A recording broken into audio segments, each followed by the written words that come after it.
শিক্ষক নিগ্রহ, ডাকাতি থেকে অস্ত্র আইনের অভিযোগ, আর সেই অভিযোগে এবার গ্রেপ্তার বাঁকুড়ার এক প্রভাবশালী তৃণমূল নেতা। ভোর রাতে বাড়িতে হানা দিয়ে তাকে তুলে নিয়ে গেল পুলিশ। ঘটনাকে ঘিরে এখন তীব্র চাঞ্চল্য বড়জোড়া জুড়ে। কে এই নেতা, ঠিক কি অভিযোগ উঠছে তার বিরুদ্ধে, জানাবো আজকের এই বিশেষ প্রতিবেদনে। বাঁকুড়া বড়জোড়া পঞ্চায়েতের সমিতির পূর্ত কর্মাধ্যক্ষ আমজাদ মণ্ডলকে গ্রেপ্তার করেছে বড়জোড়া থানার পুলিশ। শিক্ষক নিগ্রহ, ডাকাতি এবং অস্ত্র আইনে একাধিক অভিযোগের ভিত্তিতেই এই গ্রেপ্তারি বলে পুলিশ সূত্রের খবর।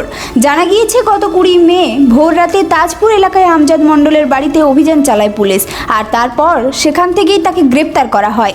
হঠাৎ এই গ্রেপ্তারিকে ঘিরে এলাকায় ব্যাপক চাঞ্চল্য ছড়িয়ে পড়ে। পুলিশ সূত্রে জানা গিয়েছে, কয়েকদিন ধরেই তার বিরুদ্ধে একাধিক গুরুতর অভিযোগ সামনে আসছিল।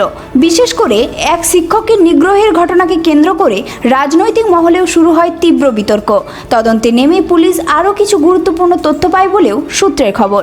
গ্রেপ্তারের পর ওই দিনই আমজাদ মণ্ডলকে বাঁকুড়া জেলা আদালতে তোলা হয়। মামলার গুরুত্ব বিবেচনা করে বিচারক তাকে 2 দিনের পুলিশ হেফাজতের নির্দেশ দেন।